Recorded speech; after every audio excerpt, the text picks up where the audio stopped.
These are the 3 ETFs that I will personally buy if I had to start over again in Singapore. If you are new to investing and feel that there's too much information out there, look, I get it. At one point, I owned 21 different stocks and ETFs. In this video, I will break down the 3 ETFs, their historical returns, and where Singapore investor can buy them. The first ETF is the SPDR STI ETF, or ES3 for short. It tracks the Straits Times Index, which means that you own a piece of Singapore 30 largest companies. Some of the top companies are DBS, OCBC, UOB, Singtel, Keppel, CapitaLand, and Singapore Airlines. These are the companies that built the modern Singapore. The fund sector breakdown is 50% financials, 15% real estate, and the rest are industries, telecommunication, and utilities, each standing at less than 10%. Here is what makes the STI ETF accessible. It is priced at around $4.60 per share today. You can start with a few $100s, no need to buy fractional shares, and it pays around 4% in dividends annually. That is real cash hitting your account in Singapore dollar. No currency conversion needed. Unlike staring at a Japanese menu with everything from 1,500 ramen to 8,500 wagyu set, frantically doing mental currency calculation in your head while the waiter is standing there. The expense ratio 0.28% a year. That is $28 fee for every $10,000 invested. Since its inception in 22, the STI ETF has returned 7.7% a year, including dividends reinvested.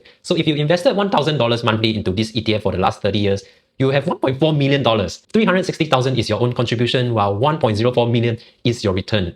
These numbers are illustrative examples, they are not prediction. Actual returns will vary from year to year. Here is my personal thinking on position sizing. This is not financial advice.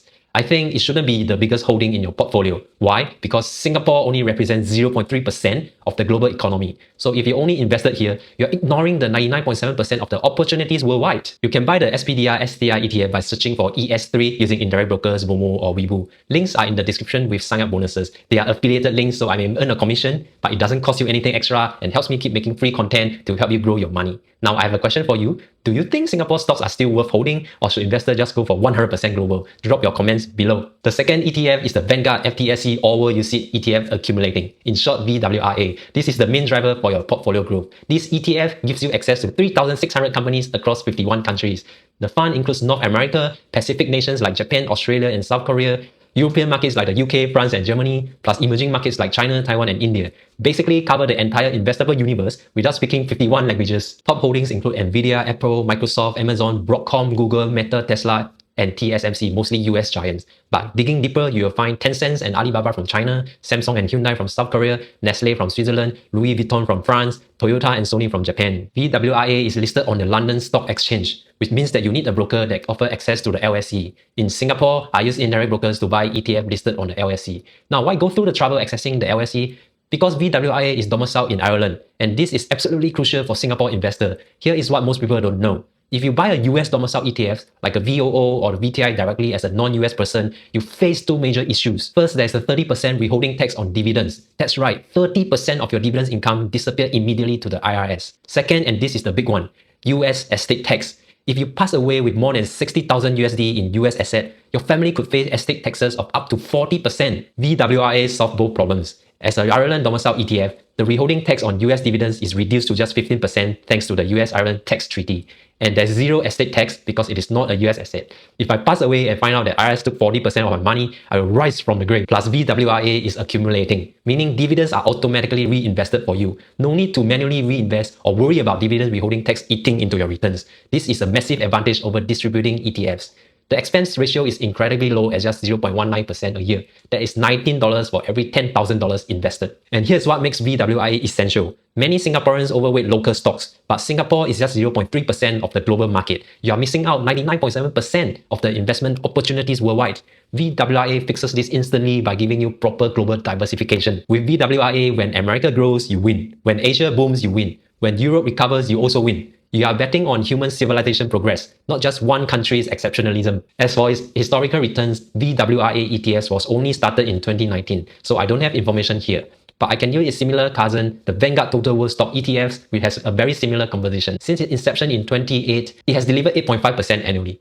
If you invested $1,000 monthly into VWRA for 30 years, you will have $1.6 million. $360,000 is your contribution, but $1.3 million is your return.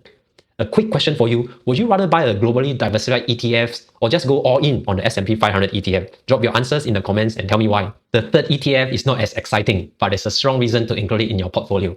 This ETF is the ABF Singapore Bond Index Fund, in short A35.